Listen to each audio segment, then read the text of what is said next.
Good morning, Rear Admiral Chatfield, Professor Yameen, U.S. Naval War College students, faculty, and staff, esteemed colleagues and guests, and members of the public. I'd like to begin by thanking Rear Admiral Chatfield for her unwavering leadership support of the Naval War College's Women, Peace, and Security program.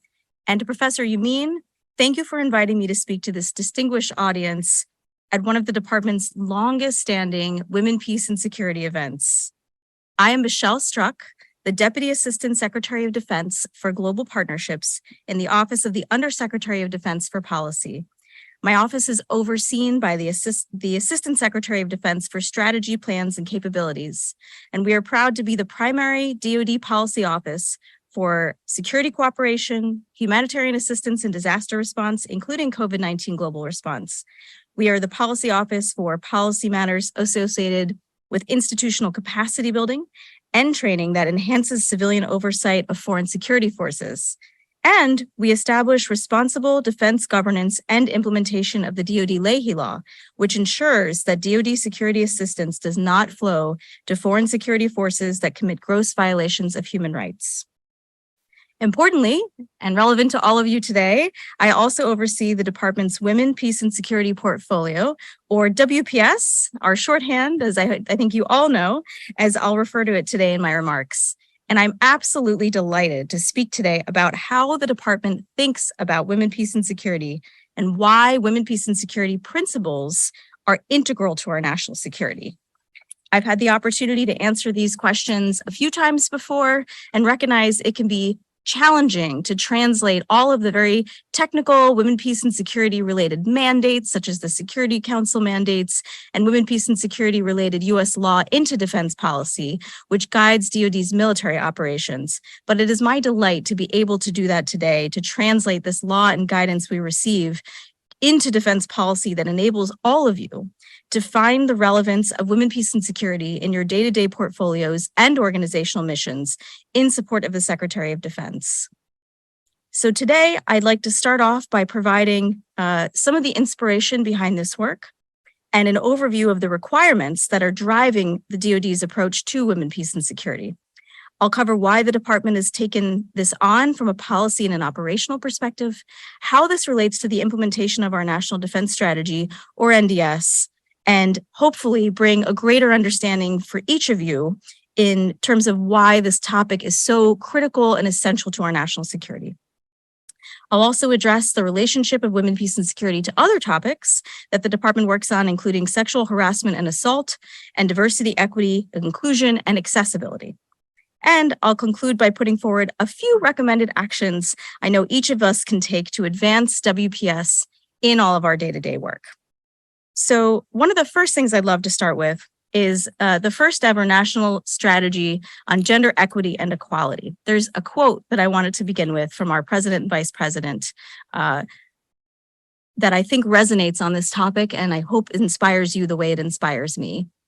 America is unique among the nations of the world because we were built on an idea that every one of us is equal in dignity and deserves to be treated equally. Though we have never fully lived up to that idea, not at the time of our founding, nor in the centuries since, it is the defining hallmark of our country that we have never stopped reaching for it. To me, this is an extremely important place to start, with the humility and dignity of our nation's effort to ever be greater and to ever strive for this type of equality. So I'll tell you now a little bit about what women, peace, and security is and what it's not before jumping into how it advances our national security objectives. But I wanted to start with the recognition that we are not where we want to be yet, and we are consistently striving to do better. And all of you are a part of that important mission. So I'll start with this baseline understanding of women, peace, and security, which is very important because it keeps us grounded in our efforts to implement women, peace, and security in the context of the National Defense Strategy. And I hope that for many of you who've already worked on WPS, this part will be very familiar. Women, Peace, and Security is a global agenda stemming from a number of important landmark United Nations Security Council resolutions that started with our popular UN Security Council Resolution 1325 that acknowledged the different impact of conflict and crisis on women and girls.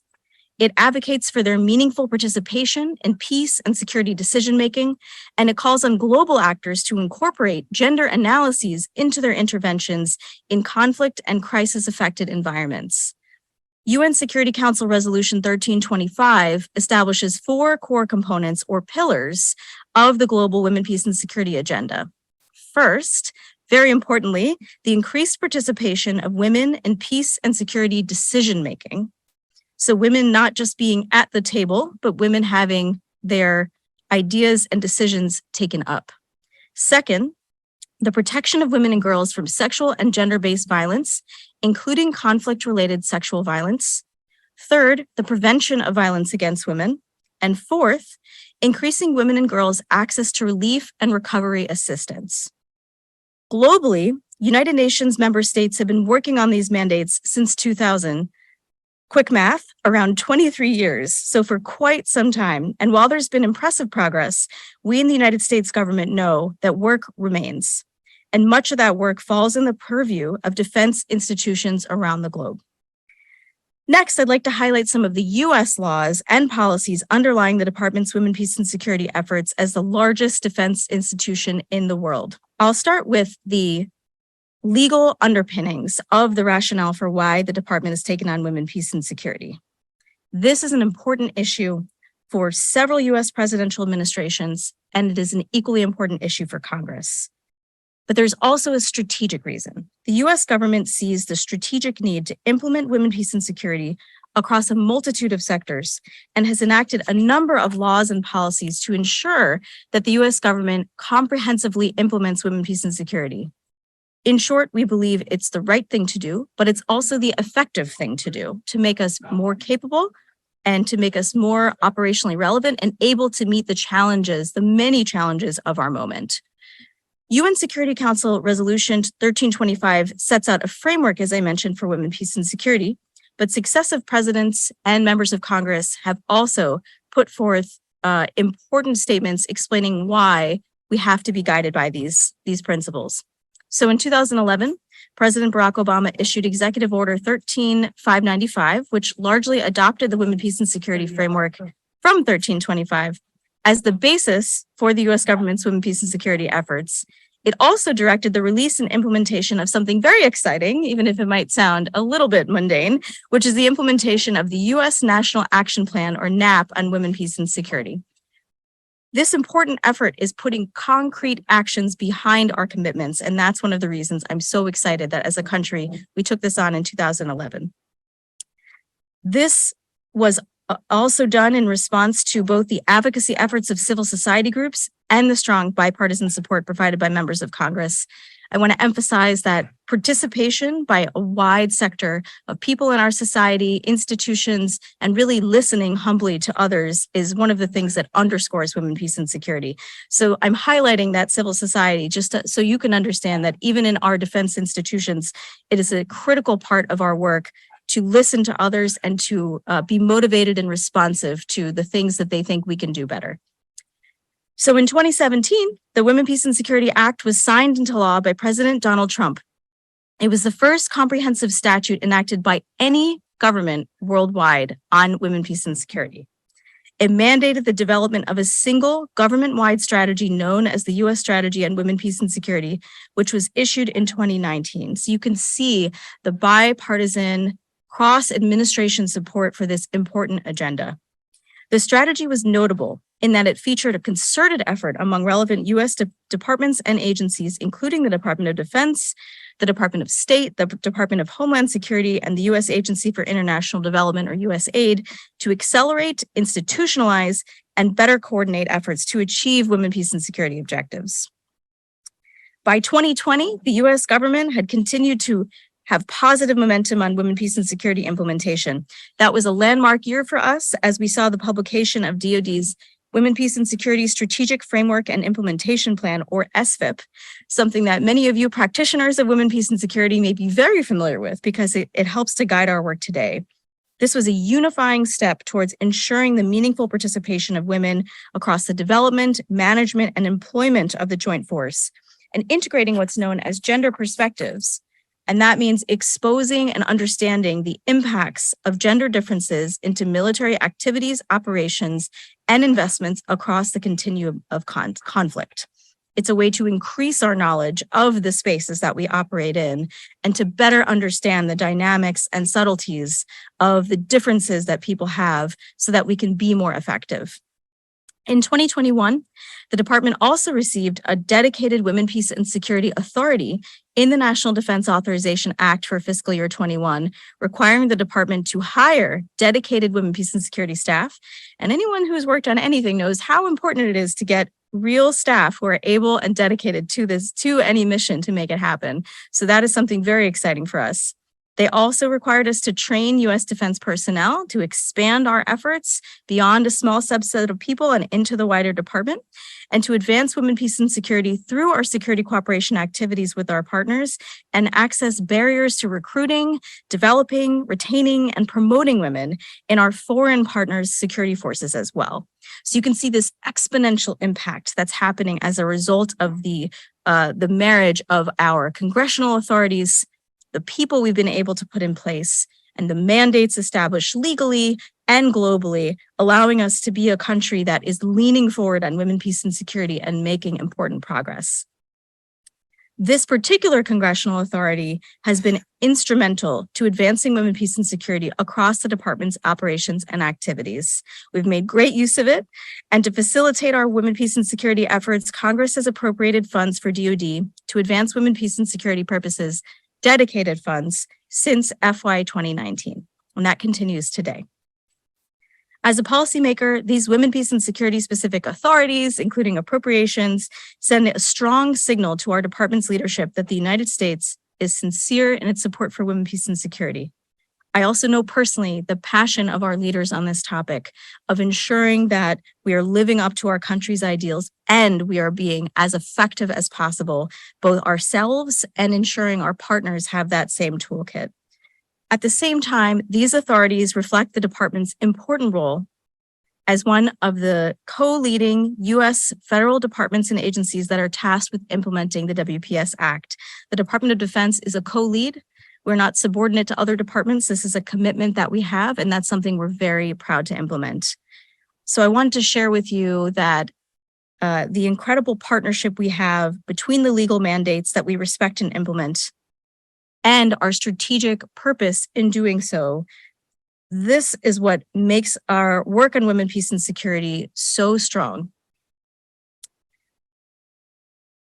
Today, I'd also like to talk with you about our implementation. Specifically, how women, peace, and security relates to the National Defense Strategy implementation, which is our guiding force in how we are looking at the threats that we face in the future, how we can prepare as a country to meet those threats. So I talked a little bit about the legal requirements to establish the foundation for our work, but our department's robust operational implementation of women, peace, and security activities is something that's very important to advancing our strategic priorities that are set forth in the National Defense Strategy. Women, Peace, and Security is a national security tool that can help us to build our enduring advantages to advance our national defense strategy objectives. From a DoD perspective, Women, Peace, and Security strengthens the department's collaboration and coordination with allies and partners. It builds resilience against competitors' coercive actions, and it enhances the design, development, readiness, and management of our people. When we hear our department leadership emphasizing the importance of integrated deterrence, promoting resilience and innovation, or underlining the role of allies and partners as the center of gravity for the NDS, I often think about how Women, Peace, and Security is central and advantageous to those efforts. Women, Peace, and Security is important to both our strategic aims and to our ability to do crisis response. So I'll lay out a couple Women, Peace, and Security actions the department has focused on to advance national defense strategy objectives that align to our mission, resources, and authorities. This is where I hope for you this is helpful because I want to clarify what Women, Peace, and Security is and what it is not from a policy perspective. And my goal here is to help you understand my perspective on the department's role in advancing the meaningful participation of women in peace, security, and conflict resolution. Because sometimes I've seen this happen. For someone that's not steeped in it every day, it may be difficult to understand how the department can support this laudable aim. Sometimes we think about our defense objectives, and we do so in a way that does not consider the impact on women and girls, that does not consider women's leadership. And this is something that, in our efforts to ever become more effective, greater, and closer to our ideals as a nation, we can address through this agenda. But if you have questions in your head as you are listening to this, please take note of those, because we would love to be able to have a dialogue with you so we can answer some of these questions and work on this journey together, even if we don't have all the answers. So a few things of the actions I wanted to share. One, DoD can advance the meaningful participation of women and people of different gender identities across the development, management, and employment of the joint force. So as a defense institution, in short, we want to model the women, peace, and security principles we work with others to uphold. We know that any defense institution, including our own, is only as strong and as capable as the workforce that it employs. Our people are essential. DoD's strategic advantage in overcoming the myriad global security threats facing the U.S. is the diverse and dynamic talent pool in our nation from which it can draw. Given the evolving nature of future global challenges and how widespread they are, how transnational they are, DoD must also grow and evolve to bolster the integrated deterrence required to overcome these challenges. DoD needs diverse perspectives, experiences, and skill sets to remain a global leader, to deter war, and to keep our nation secure. Leveraging this strategic diversity and expanding access to attract, retain, and advance the best talent in our nation and talent that reflects our nation has to offer are the only ways that DoD will be able to outthink, outmaneuver, and outfight any adversary or threat. As you all know, the department's diversity, equity, inclusion, and accessibility efforts are managed by the Undersecretary of Defense for Personnel and Readiness, not by OSD policy, but our offices are closely coordinated. We recognize that these portfolios are mutually reinforcing. PNR's approach to talent management ensures that the Undersecretary of Defense for Policy's women, peace, and security efforts with allies and partners remain effective and remain credible. Second, DoD can ensure that U.S. military operations do not have a negative impact on the condition of partner nation civilians based on their different gender roles, identities, and responsibilities. We want to ensure that we are not doing harm in our work, and by recognizing and including the Women, Peace, and Security agenda, that takes us a step closer to meeting that challenge. Women, Peace, and Security provides the department with a critical perspective on conflict and crisis response. And a little bit of context about me, I'm a humanitarian professional by training and by experience. And having spent time working in humanitarian settings, this perspective to me is an important operational reason why the department's women, peace, and security efforts are so important. A gender perspective allows us to look at conflict and crisis more holistically and use that information to tailor our operations and activities within a conflict-affected space. We don't want to operate with tunnel vision. We don't want to ignore key parts of a population. We don't want to ignore key places where people are congregating. All of these things, by looking at a gender perspective, we can understand power dynamics, places, we can understand the civilian environment better. All of these things are essential in a conflict so that we don't miss important pieces of information that would make our military more effective. We're seeing this play out right now in the war in Ukraine and in the aftermath of the earthquake in Turkey and in Syria right now. In Ukraine, we've witnessed the devastating impacts of President Putin's war of choice on the Ukrainian people. A UNICEF report in 2022 on the impacts of the war in Ukraine and the subsequent economic downturn on child poverty in Eastern Europe and Central Asia found that an additional 10 million people, including about 4 million children, will be poverty afflicted compared to pre-war conditions. We know that Ukrainian women and girls are experiencing these impacts in different ways with different long-term effects than their male counterparts. Ukrainian women, as we've all seen, are actively defending their country. They're in leadership positions, they are risking their lives, and they are standing up. Their support ranges from actively serving in combat in uniform to providing enabling and sustainment support for forward Ukrainian forces to organizing local civilian volunteer groups. Women, peace, and security is also important in informing DoD's response to natural disasters. We know, for instance, that food insecurity, insufficient housing, and limited access to women's healthcare puts women, especially pregnant and elderly women, at heightened risk in the aftermath of a catastrophe. We're seeing this now in the wake of the earthquakes in Turkey and Syria. And women, peace, and security principles remind us that conflict and crisis are not gender neutral. Therefore, our responses must be gender responsive by planning for the different security needs and access to resources for people based on their gender. We can better prevent conflict and help stabilize situation, including episodes of violence, natural disasters, and humanitarian crises. That is why women, peace, and security is so valuable as a tool for common security and defense policy and is relevant to DoD planning, operations, and execution, as we do play an important role at times when needed using our unique military capabilities in disaster and crisis response. 3, I'll share with you that DoD can take action to protect and mitigate harm to civilians by accounting for the different human security threats to partner nation civilians. Our secretary has taken on this issue as an important one to ensure that civilian harm mitigation response is improved in our department, and we are part of this effort in the Women, Peace, and Security agenda. Human security threats to civilians can include violations of civilians' human rights, sexual exploitation and abuse of civilians, crisis and conflict-related sexual violence, trafficking in persons, and the damaging of cultural property. Often these human security threats don't take place in all areas of conflict or all at the same time. But DoD has the ability to understand and assess the impact of human security issues on planned military operations, and if detected, identify mitigation strategies for those human security threats within our existing authorities. As you know, as is important in every setting that we are in right now, the National Defense Strategy as our center guide directs us to compete with the PRC as the pacing challenge.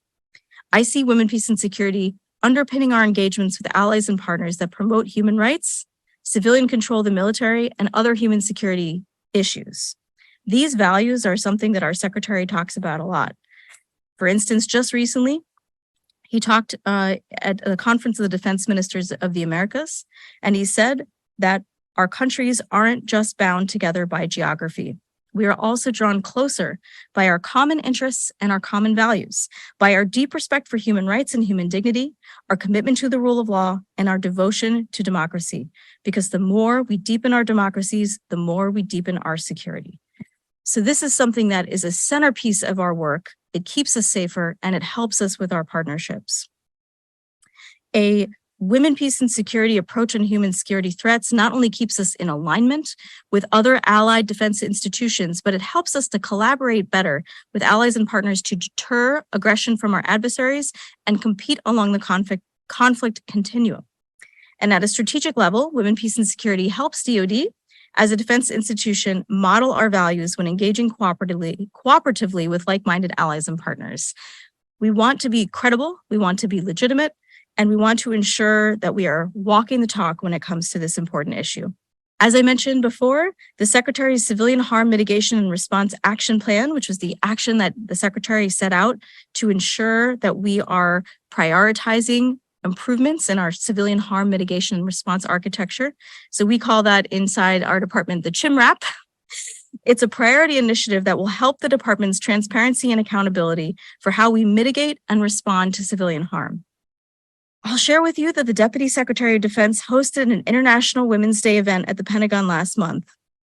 And I was so excited to hear her confirm that incorporating gender-based considerations into DoD's activities and operations will help us better protect civilians. Women, Peace, and Security helps to shape the DoD's understanding of the civilian environment, of our planning and operations within that environment. We do this to ensure, to the greatest degree possible, that misunderstandings about gendered roles and responsibilities do not contribute to disproportionate harm to civilians. We want to ensure we don't have blind spots in areas that are preventable. As a department that thinks ahead so effectively, and I know that you are learning right now at the Naval War College how to do that, this is an area that there's so much research and study on that we can learn from to ensure that we are thinking ahead and we are most effectively using the tools available to us. So efforts to protect civilians and mitigate harm towards them align with the DoD's remit while conducting operations or while working with allies and partners. It also supports the global women, peace, and security mandates, particularly when DoD has paid close attention to the gendered implications of military operations. And four, the final one I'll share with you, is that DoD can work with allies and partners to advance women, peace, and security through our engagements, capability, and capacity building activities. Women, peace, and security often is perceived as a lower risk opportunity for managing relationships. It's not escalatory. It's an important area of cooperation and partnership. In my role overseeing the office with primary responsibility for security cooperation policy for the department, I think a lot about how we can better integrate concepts like WPS, human rights, and civilian harm mitigation into our relationships with our allies and partners in order to help better implement the national defense strategy through security cooperation. I want to say too that there's such a long history in work on gender and development, gender in other areas, that a perception that at times women, peace, and security or gender equality is something that some nations are trying to force on other nations. I want to share that the way we work on women, peace, and security does not do that. When we work with our allies and partners, it doesn't mean that we are forcing them in any way to adopt a US specific or a US centric approach to women, peace, and security. We listen to our partners and we meet them where they are. It means, however, that we are honest and transparent about the lessons that the United States Department of Defense has learned, and that we ensure that we understand the context of our partner nations, their history, their culture, their national security objectives, prior to partnering together on women, peace, and security through a defense relationship. It's a mutually reinforcing area for us, and it's something that we understand we are doing in places where there is a demand to do it, and a recognition of our own imperfection at times and on the road that we have traveled on this topic as we continue to strive to ever be better. So I want you to understand that the allies and partners we work with are those who desire a closer security relationship with the United States and who recognize the connection between women, peace, and security and their own national security. We do this at different stages in their development and partnership, and of course, recognizing the different stages that we are in. We often do very little convincing with a partner when engaging on women, peace, and security because they understand its advantage in advancing their own names. So based on what I've seen and learned during my few years now at DoD, I've identified three primary things that DoD can do to advance women, peace, and security when working together with allies and partners. First, we can expand opportunities and remove barriers that contribute to the underrepresentation of women in foreign security forces. Just like here at home, there's a lot more to do on this topic, and that's one of the reasons our partnership, which recognizes the road that we still have to go to better include women in decision-making, is something that our partners can learn from as well, and we can learn from them. Second, addressing sexual harassment, sexual assault, domestic abuse, or other forms of violence that disproportionately affect women's participation in foreign security forces. And third, integrating gender analysis into security sector policy, planning, operations, exercises, and training for foreign security forces. Interestingly, the first and second actions the Department of Defense has taken to advance women and underrepresented groups in our own security forces. The first is an action we've taken, and the third is a core component of how DoD operationalizes women, peace, and security across the department, which I'll speak to a little more in a moment. And all these things are based on actions we've already taken, which is very exciting to me. We've taken these and we've applied them to our own defense institutions, and that is the inspiration that is guiding us to be able to help our allies and partners, just as we do with other capacity building activities that we undertake.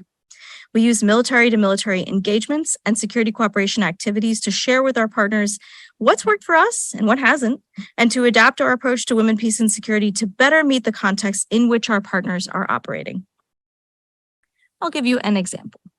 One example of how we're expanding opportunities and removing barriers to women's participation in foreign security forces is the aptly called Women, Peace, and Security Barriers Assessment Pilot Program.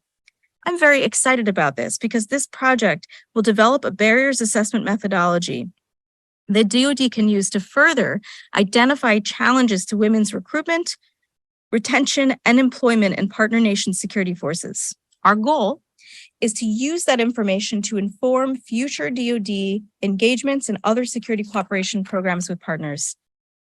I hope as well that this assessment will help standardize the types of information that we're looking for and how we approach working with partners to help them remove barriers to women's participation in their own security forces. Regarding addressing sexual harassment and assault in foreign security forces, I see this as part of our institutional capacity building work with foreign partner nations. We know that sexual harassment and assault within institutions is a key horrific barrier that inhibits women's participation in those institutions. We've learned this from our own experience integrating women into the U.S. Armed Forces, and that is a lesson we can share with partner nations as they pursue the integration of women within their own security forces. On another topic of integrating gender analysis into security sector policy planning, operations, exercises, and training for foreign security forces, an increasing request we've received from partner nations over the past 2 to 3 years is for the U.S. to help partners develop their own gender advisory workforces. And gender advisory workforce, I know it's a technical term, but our ability to establish a cadre of women and men, people of all different genders who are able to perform the skill of doing a gender analysis is something that has greatly expanded our ability to integrate this into defense planning and operations. I wanted to share with you also that a gender analysis is something that anybody can do. It's a capability that you can learn. It's a skill. You don't wake up in the morning as a woman knowing how to do a gender analysis, just like you don't wake up in the morning as a man knowing how to do anything related to men. It's something that can be learned and is really important to us to establish a gender advisory workforce, as we have in our department already, that recognizes the important role that every person can play as a gender advisor. When they do this gender analysis, it forces us to ask the question, to what extent does this particular military activity affect people of different genders differently? It gives us a framework for organizing this information to inform the design of military actions. For the military, a gender analysis is applicable during operational planning, steady state operations, and crisis planning. And using a gender perspective when planning military activities means understanding that military actions can have different effects on civilian populations based on gender. It also emphasizes that the impacts of gender are not static. A gender analysis is an iterative process that requires updating as the environment and circumstances change. It's informed by the intersectionality, which means the differing issues that affect parts of the civilian population, from their socioeconomic status to their race and to their ethnic group, to their really kind of where they are in the power schema of the environment that they're in. And a gender analysis is necessary to fully understand the operational environment, to provide key atmospherics, and to inform military action. And this includes mitigating unintentional harm to civilians. Having that analysis is a way to use your own imagination in order to use data, research, discussions with people, and an understanding of the environment around you to better increase the effectiveness of military operations. Again, it's something everyone can learn, and I assure each of you, even if you're feeling a bit tentative, it's a skill that you can do too. So much like any other capability the U.S. wants to build in partner nations to be able to reduce military risk, we've conducted some women, peace, and security cooperation activities that have helped to build up partner nations' gender advisory workforces. For example, just last month, U.S. Indo-PACOM completed the first gender focal point course with Papua New Guinea's Defense Force. The training focuses on how to incorporate gender perspectives and women, peace, and security principles into the Papua New Guinea Defense Organization and within its military operations. Ultimately, investing in partner countries this way allows the U.S. to deepen interoperability in crucial strategic regions like U.S. Indo-PACOM areas, their area of responsibility. So I'll start to begin the rounding out and concluding my remarks, as you've been very patient with me and generous with your time today. I want to take a moment to highlight some of the important work being done by the Department of the Navy to advance and implement women, peace, and security concepts and priorities. First and foremost is the Naval War College's admirable effort to not only organize and chair this year's Women, Peace, and Symposium, but to do so in a bigger way than ever before. I believe that last year's Women, Peace, and Security Symposium had approximately 270 participants, and I heard it had representatives from 21 nations. This year, the symposium is larger, has a bigger attendance, and offers many more valuable opportunities for enhanced understanding and professional development pertaining to the WPS policy framework. This is an incredible opportunity for each of you to be candid, honest, to ask curious questions, and to really dig into a topic that you may be on a really different spectrum on. You may be a practitioner already or an advocate. You may be someone that really says, I don't quite understand why we're doing this. And I do hope my remarks today have helped to clarify some of that and to motivate you to be a champion of women, peace, and security from no matter where you sit. And the Naval War College is an incredible leader in our department in making sure that you have the opportunity to do this. They are a great asset to the DoD, providing expertise, education, and engagement on national security challenges in a way that the DoD has not previously done. And I personally hope that many other parts of our department take your example and take up this mandate as well. And this symposium is further evidence of this. So Professor Yamin and colleagues, thank you so much for your efforts. We sincerely appreciate it. And I hope that everyone tuning in online today and in the room is feeling inspired about the fact that this is a central part of what can make us more effective and is part of your own task to be able to implement. I was also very excited to see Women, Peace, and Security integrated as part of the U.S. Naval Forces Southern Command, U.S. 4th Fleet's Continuing Promise 2022 mission to Central America, South America, and the Caribbean. The USNS Comfort hospital ship conducted mission stops in Guatemala, Honduras, Colombia, the Dominican Republic, and Haiti. I had the privilege of meeting the crew myself and touring the ship, and it included personnel from more than a dozen NGOs and military members from Brazil, Canada, Chile, Colombia, the Dominican Republic, Ecuador, Honduras, the Netherlands, and the UK. That was quite a grouping of people committed to doing such important work on behalf of our department.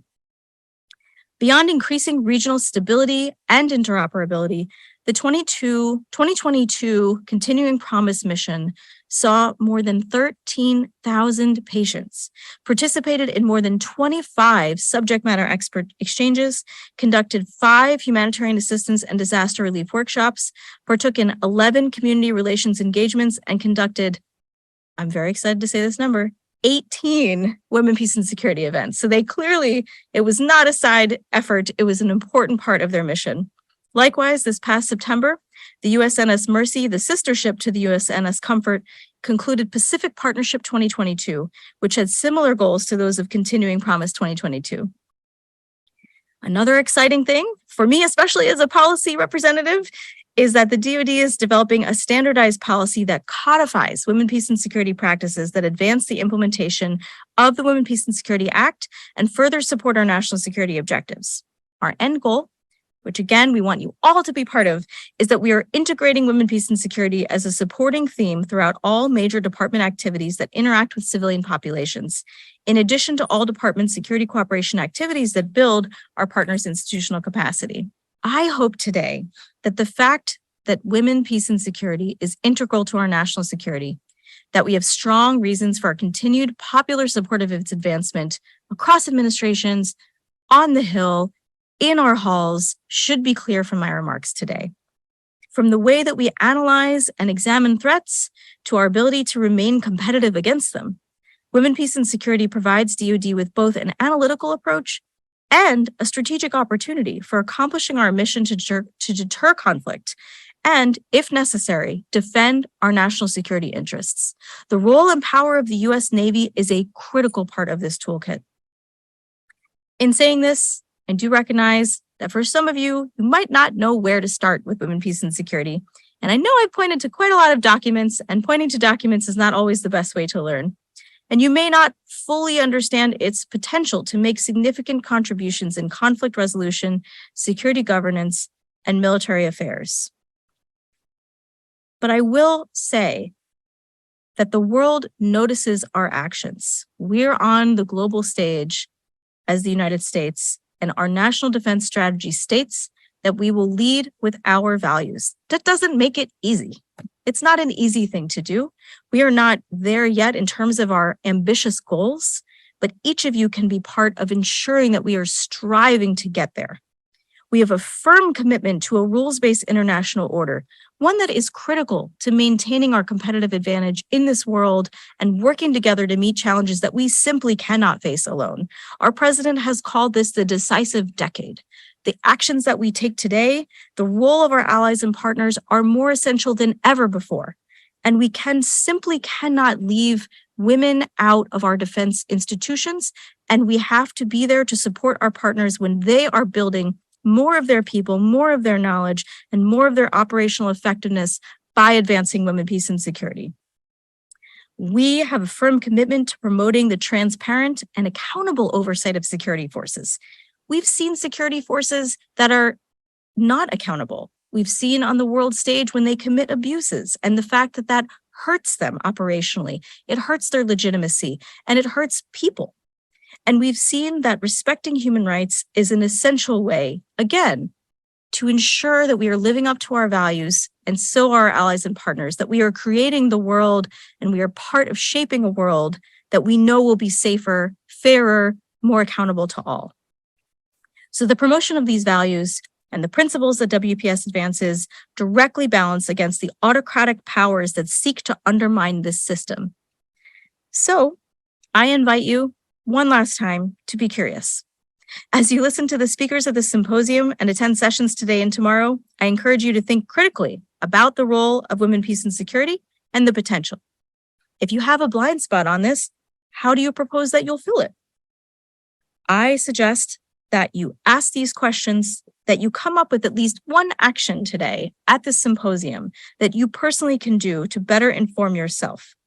And I ask that you interact again and again. You ask the hard questions, and you remember that we may not be at the place we want to be as a nation on this topic, but that doesn't give us any excuse to stop striving every day to be ever more perfect as a nation and to ensure that we are fighting for this value, because in doing so, we are fighting for our country and the values that we represent. I look forward to everything that you will all do to make our country greater. I'm so happy to be in partnership with you, and it's been my privilege to speak with you today.